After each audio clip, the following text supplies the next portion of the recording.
A vida é uma história contada por um idiota, cheia de som e fúria e que nada significa. Macbeth.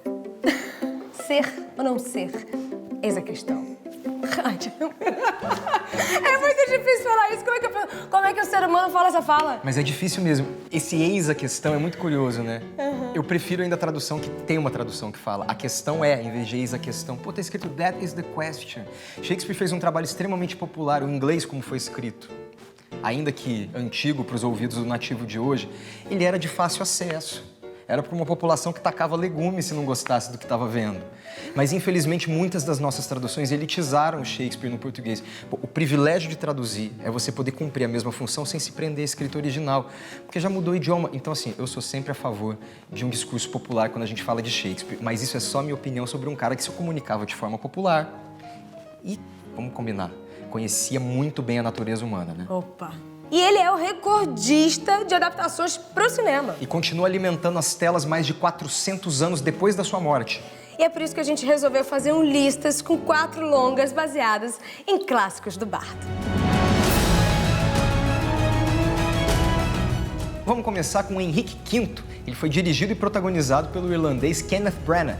E no meio da Guerra dos 100 Anos, o jovem rei Henrique V da Inglaterra invade a França em 1415. E ele quer fazer valer seus direitos de sucessão e vai travar a sangrenta e decisiva batalha de Agincourt. Bom, aos 29 anos, Kenneth Branagh ousou rodar uma nova adaptação de Henrique V para o cinema. Isso depois da versão de Sir Laurence Olivier, tida como definitiva. O Branagh tirou o glamour e a pompa que Olivier tinha colocado no personagem e carregou no realismo brutal. Aliás, Branagh é considerado o verdadeiro sucessor de Laurence Olivier. E já levou para o cinema outras peças de Shakespeare, como Muito Barulho por Nada, Como Você Quiser, que também tem uma tradução como Gostais, eu não entendo, e Hamlet. E é justamente uma versão surpreendente de Hamlet o próximo item desse listas. E quem encarna o personagem título, o Príncipe da Dúvida, é ninguém menos do que Mel Gibson. Hamlet, o príncipe da Dinamarca, vive obcecado com a ideia de que o seu pai foi envenenado pelo próprio irmão, no caso, seu tio. A gota d'água vem quando ele vê a própria mãe casando com o tio, que ele considera um usurpador, um assassino. Aí o rolê pesou. É tenso, né, Hugo? E não é que o Mad Max original arrasa como Hamlet? Sim, ele arrasa, ele tá vigoroso, intenso.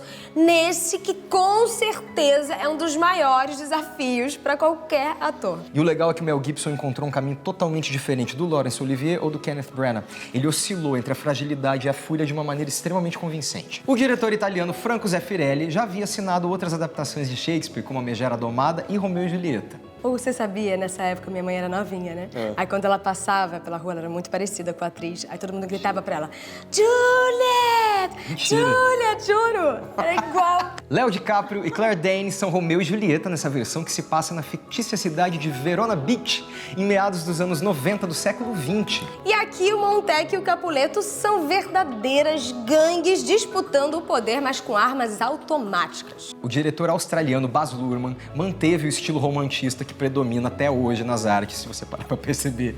Lembrando que quando a peça foi escrita, ela era feita como uma comédia sobre 2 adolescentes cheios de hormônios que precisavam muito transar, mas para isso precisavam casar.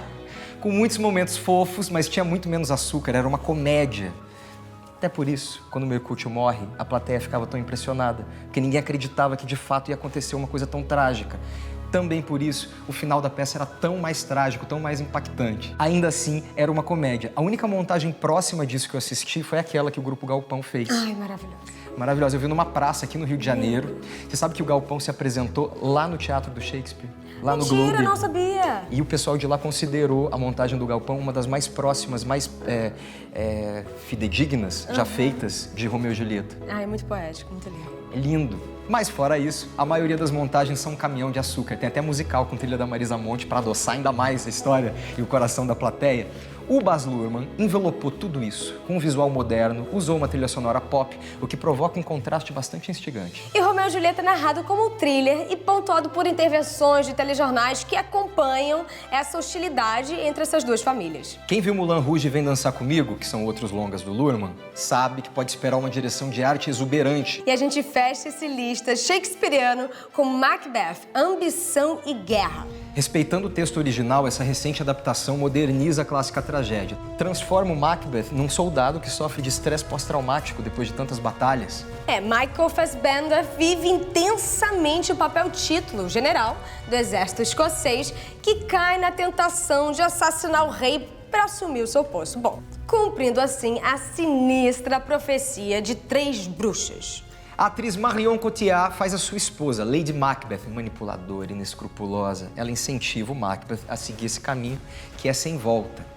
Depois de mestres como Akira Kurosawa, Roman Polanski e Orson Welles oferecerem as suas visões da obra de Shakespeare, o diretor australiano Justin Kurzel decidiu manchar o trono de sangue, como se diz, do seu jeito, com uma pegada mais crua, mais violenta, seca, suja. Bom, Justin Kurzel, Michael Fassbender e Marion Cotillard gostaram tanto dessa experiência que retomaram a parceria em Assassin's Creed, adaptação para as telas do famoso videogame. E no Brasil já rolou uma versão moderna de Macbeth para o cinema, chama Floresta que se Move, a direção do Vinícius Coimbra, que é um diretor que tem uma pesquisa pessoal de Shakespeare há anos já.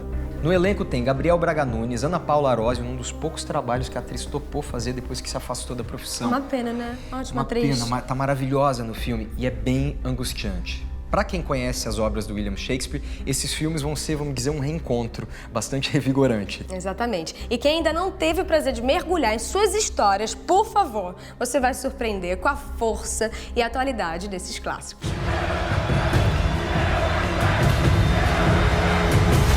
Like, a gente recomenda, você curte.